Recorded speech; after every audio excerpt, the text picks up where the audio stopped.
Hello and welcome to Velvel Reads. This is the second installment to my first video of Vampire Hot Spring by Velvel, my story. Um, if you want to watch the first one, you can go ahead and go to it in my channel. uh, and where we left off last time was talking about Robert's family. So here we go. Their family's farm is the biggest one in the village. They had a lot of workers and a lot of money and power in the little village. Garrett worked on his jobs first and then worked late to finish the jobs for Robert's family. Garrett didn't work overtime to finish the jobs for Robert brought him because of his family's power, but because he is his friend, and that he needed help, so he tried his hardest for all of his friends. That's the way Garrett is, and it has always been, ever since he was a little boy. But to me, he's still a child. But I am very old. When Garrett finished the work, he let out a breath and said, "Man, I'm hungry right now. I could eat anything. Well, I guess I could go to Cynthia's today and eat." Cynthia's was an orphan girl that lived in the village at the church and ended up opening a bakery. She was only 6 years old, 6 years older than him, but often went there after they closed to eat for free. My add, Cynthia often admitted to me that she enjoyed his company and he was welcome there any time. Due to the fact that of his mother dying of sickness, just like her parents did, she probably sees herself as a big sister, or maybe she meant in a different way. I don't know, you decide. He walked to the river again and then to the spot where he often went to wash up. He dived in and cleaned up. When he got out, there was an old lady there with a towel and a change of clothes for him. She looked at her and he looked at her and said, "Hey, Grams, how are you doing today?" "I'm doing fine, honey, but I see that you worked late again. Here's a towel. You'll catch a cold," Graham said. Everyone called her that in the village. To her, everyone in the village was her grandchild. "Thanks. I don't want that now, do I?" Garen said with a smile as he reached out and grabbed the towel, and then she then said, "I got you some fresh clothes. I don't want you to be wearing those work clothes Cynthia's now, do we?" She said it with a wink. "If only I was born a couple years older. Or I'd be going to your house right now," he said as he got dressed. "Only a couple years? I see. Well, I've looked like this for a long time, you know," says Grams. "But only because you're as beautiful as you were 20 years ago," said Garen. You see, Garen was a very mischievous young lad. He had a very he was very good at getting on someone's good side, and he was also very good at getting under someone's skin. "You were too kind, boy," said Grams. "Thanks, Grams. I'll be walking you home now," said Garen as he lifted his arm for her to link it with it. His link with his. She then links arms with him and said, "Yes, I need to get back home now, before it's too late. I hear there's word of attacks on people in the village, and people going missing. You should be careful. As well, don't leave Cynthia's too late at night, okay, young man?" "Don't worry, Grams. I won't plan on leaving late, so don't worry about it," he said to her as they walked to her house, and in the sun setting and the moon was bright this night. He thought to himself, "It is not a full moon, but it's still beautiful though." "Hey, Grams, have you ever heard of a story about a girl in a hot spring in the mountain?" he said to her while looking up at the moon. "Well, no, I haven't at all.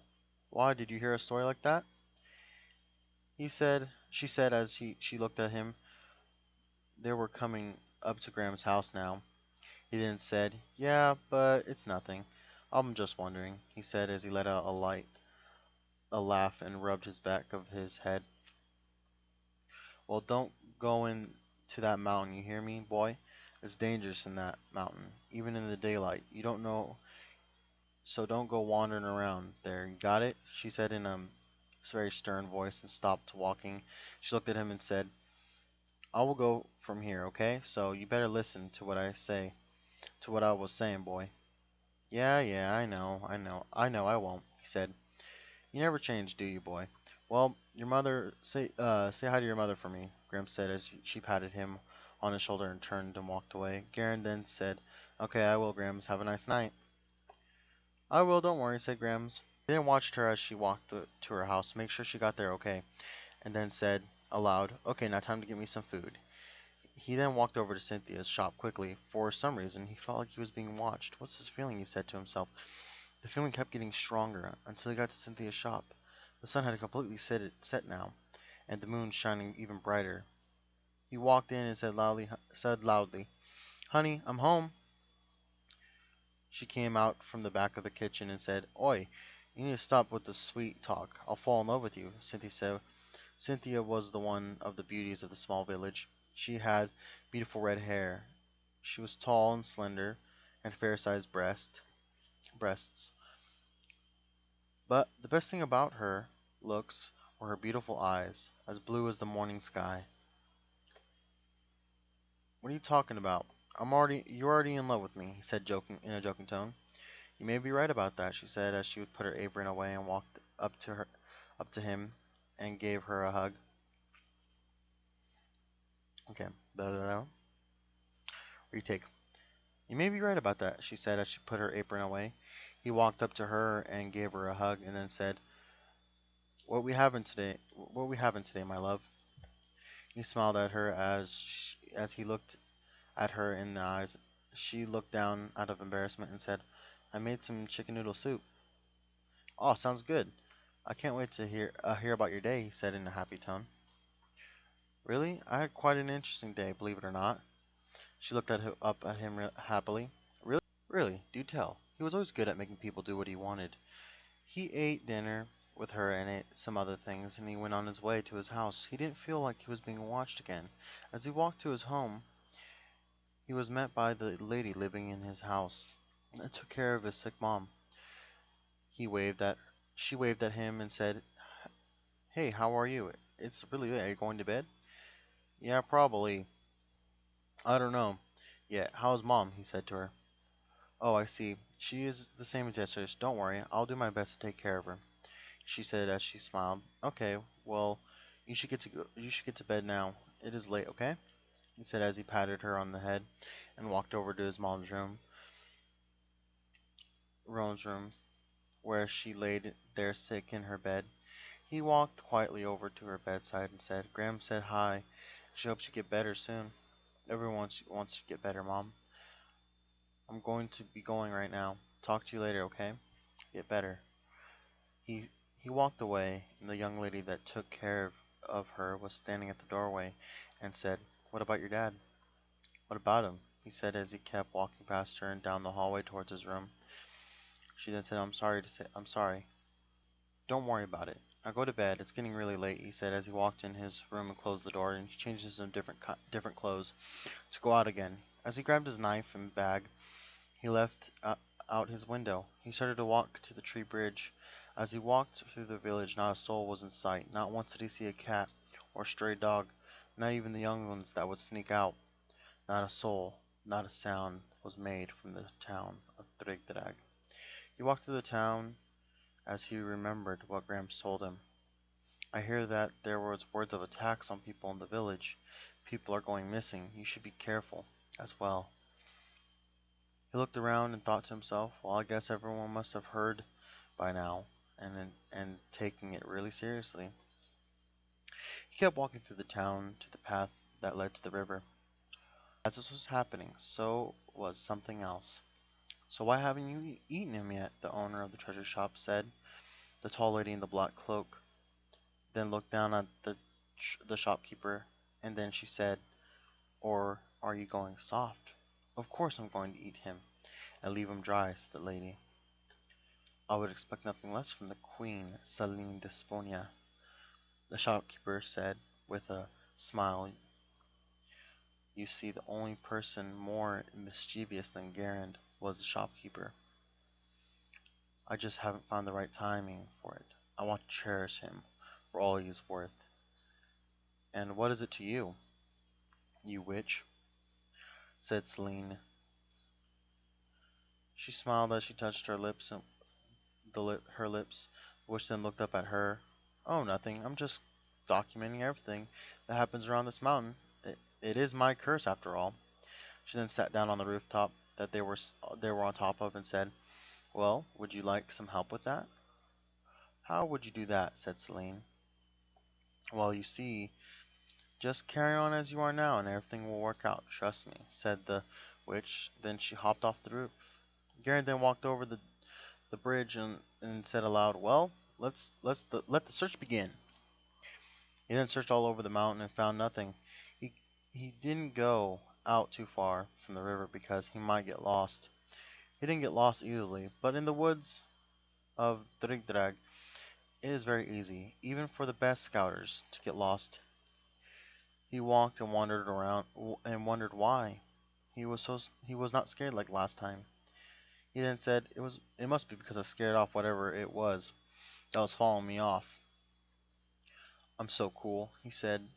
Not that he believed what he had just said, but to pump himself up.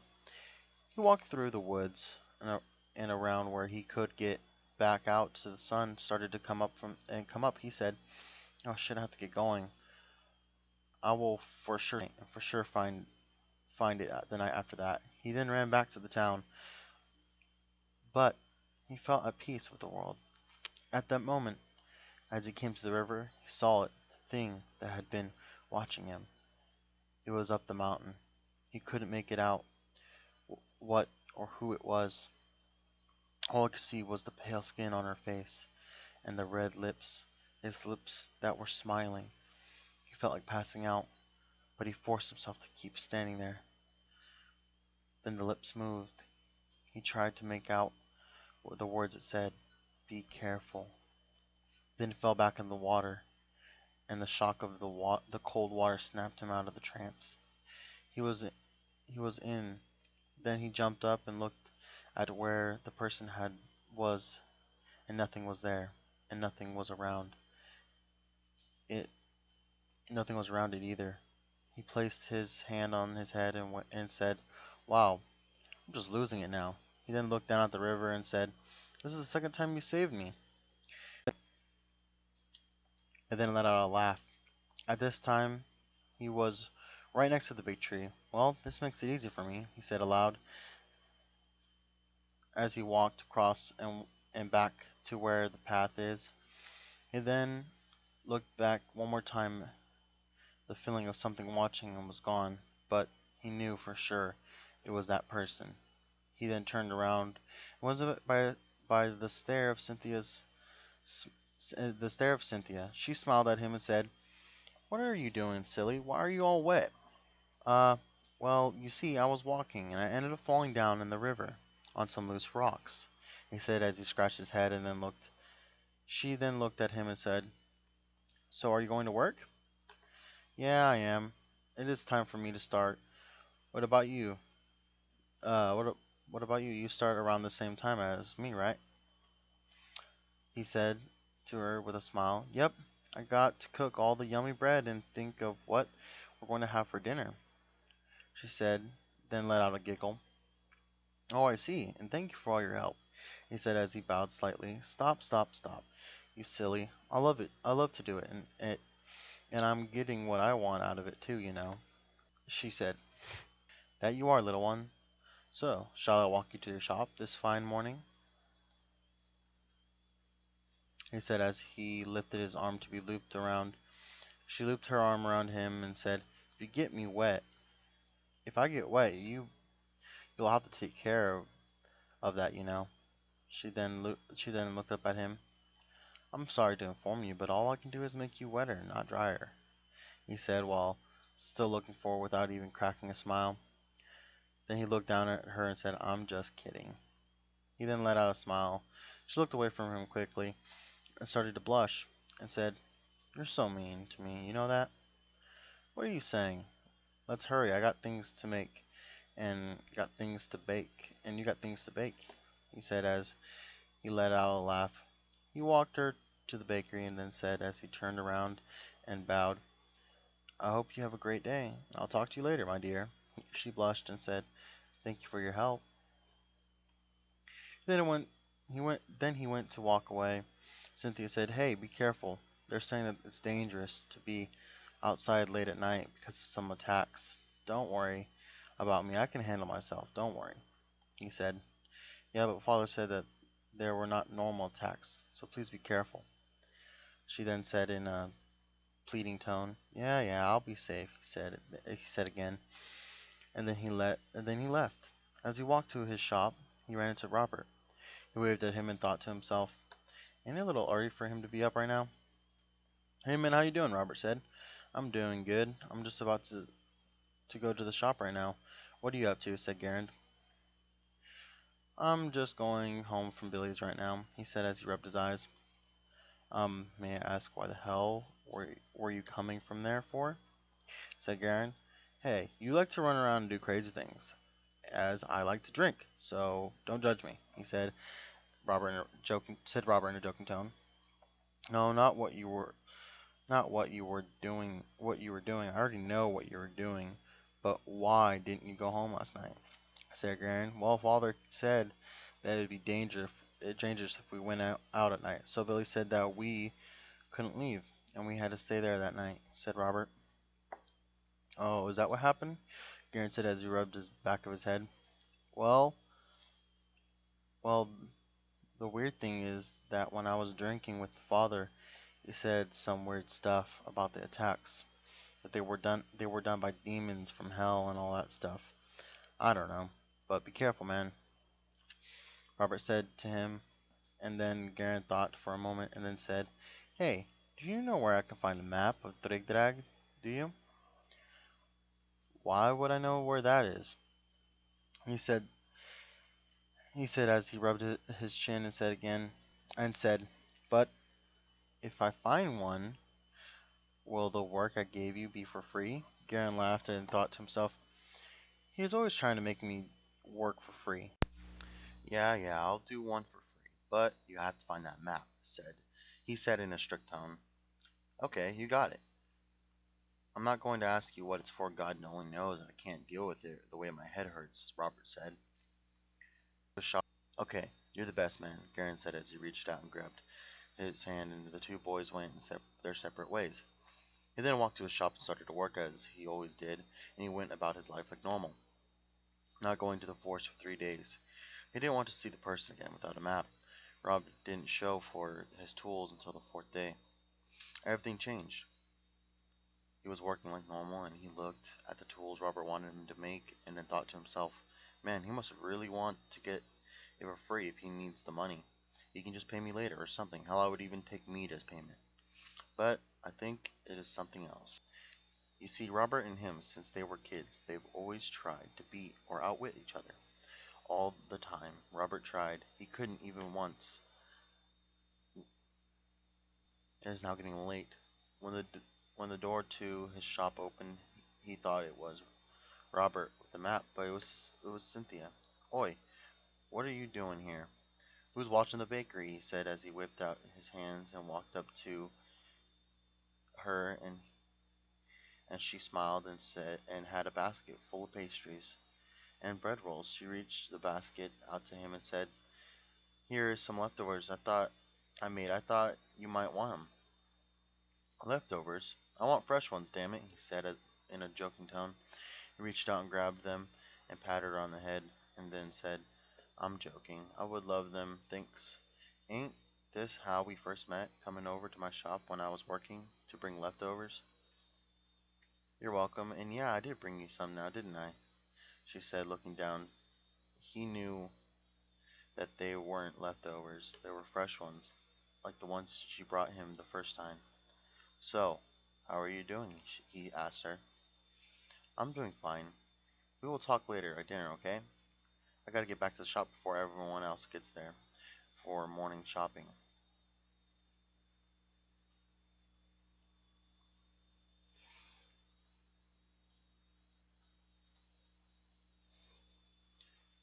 Retake? I'm doing fine. We can talk later at dinner, okay? I gotta get back to the shop before everyone gets there for dinner shopping. Don't work too hard, okay? She said as she smiled and walked towards the door, and he said, okay, I will do. Talk to you later, honey, he said jokingly. She turned around and said at the doorway, Using those words, be careful. What will you do if I fall for you? I already did it, for you've been put under my trance, he said as he winked at her, and she giggled and waved at him, and he put down the basket and said aloud, "Okay, time to work." Then Robert came running in, and he turned around and says, "I guess not." "What are you talking about?" Robert said. "Pay me for my damn work, and get your tools out of my shop. It's taking up too much space," Garen said loudly. "What, you ain't even gonna say hi or anything? Why didn't you answer my question?" he said. "Don't be stupid. What do you want?" Garen said. "So cold." "Did Cynthia come by?" said Robert. "Yeah, what about it?" he said. "I don't know why that pretty girl's all over you." "Maybe I can take her from you." "I wonder," Robert said as he tried to get under her skin. "It worked. One thing you don't mess with is Garen's girl. You can do, you can if you want, but this is going into the business end of your little friend," Garen said as he lifted a red hot piece of metal that was shaped into a sword. Robert jumped back and said, "Okay, okay, I'm just kidding. Don't worry about me going over your crazy ass girlfriend." Then he reached for a paper tucked into the back of his pants and said, "Look what I got, my friend. I'll be taking my tools wrapped in silk, my good sir." Garen took the paper and opened it up. It was bigger than it looked, and it had a detailed map of the mountain. "Wow, that's great. Thanks. With this, all you have to pay is 60 copper," he said, and then looked at him with a broken look and said, "What are you talking about?" I got the map." "Yep, you did," he said. "Then why do I have to pay you? I don't have any deal with you," Robert said. "But we agreed that one hoe for the map. Don't you remember?" Garen said as he looked up looked up from the map. Robert looked down, rubbing his chin, and then remembered. "You tricked me," he said. "What? Do you mean you even shook on it?" Garen said. "But I was hung over. It was early in the morning. How can I make a deal that early in the morning?" Robert said. "Well, that's not my problem. One is free, and that's 60 copper for the rest," he said. "You win, you little bastard. I guess it is okay. I didn't even have to pay for it," said Robert, as he looked down in defeat. Garen then patted him on the back and said, "Hey, cheer up. Look at it this way. You didn't make me proud, you know. I didn't think you could do it." He gave Robert an evil smile. "You are so mean. He is so. Here's your damn coins. Thanks for your hard work," he said with a depressed tone in his voice. Garen thought, "Okay, I better cheer him up already. He has been through enough." "Okay, how about we get some meat tonight, okay?" Garen said as he said to Robert. Robert shot up and said, "Your treat? Of course. I just suckered some guy at 60 coins," he said in a playful tone. Robert looked up with a smile and said, "Well, I'm getting extra drunk tonight." "Okay, do as you like. I'll meet you at your place after I leave Cynthia's, okay?" Garen said, and Robert slapped his hand and said, "You got it. You better bring your drinking shoes. You hear me?"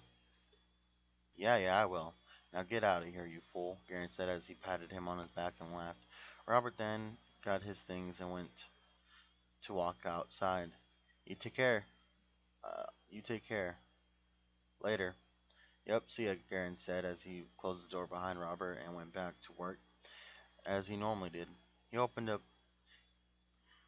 "Yep, see ya," Garen said as he closed the door behind Robert and went back to work as he normally did. He ended his work early this day. He went to walk to the river and wash up. He said aloud, "Grams won't be there. I better go get to my house and get some clothes." "Do you normally talk to yourself, Garen?" A, a voice came from behind him. He turned around quickly to face the voice and saw the smiling face of the treasure shop keeper. "Oh, it's you," he said. "I didn't give you a scare now, did I?" she said with an evil smirk on her face. "Of course not. I just didn't know who it was, is all." He smiled with a bluff. "So, what are you doing? It is a little early for you to be leaving your shop. I know that you open late," he said. "The same can be said for you. But I was a little bored, and I wanted a little entertainment," she said with the same smile. "Oh, I I just didn't have many things to do, so I was going to save it for tomorrow." "Well, I'll see you later, miss," he said quickly. He was trying to stop the conversation quickly. He didn't like her much. She was too clever, far too clever for his liking. He turned away and walked. He turned and walked away, and then said, and then she said, "Be careful. I don't know why, but I feel like someone's watching us at night." He turned around in shock at what she said. Then he realized what he was doing and smiled. "Well, don't worry about it. I will. Don't worry." "Good. Well, I'll see you later," she said with the same evil smile. He turned and walked away and thought to himself, "Wow, she's too good at getting into people's heads." She watched him walk away and said to herself, "I think I found something to keep me entertained." She giggled and walked away. He went to his house and got some clothes and went to the river. He was troubled by what everyone was saying and what the shopkeeper said. As he washed up, the words "be careful" kept coming into his mind. He then said to shake it off, "Okay, stop already, Karen. This is enough already." He felt better after getting dressed and started to walk to Cynthia's. He got there and he walked into the shop and she came from the back and said, "Oh, you're here early. I didn't know. Or else I would have prepared dinner early." She smiled at him and hung her apron and gave him a hug. She hugged him tightly and said, "I'm happy that you're safe." Okay, and that's it for this installment. I hope you enjoyed it. The last installment will be coming out on Friday. I haven't been able to finish Blood to Your Orphanage, so I might not put that out.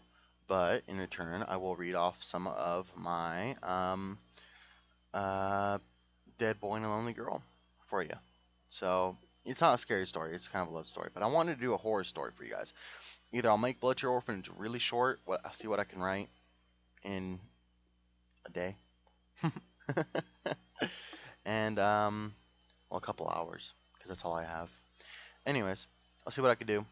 If I can do it, I'll do it, and I'll put the video on Halloween for you guys.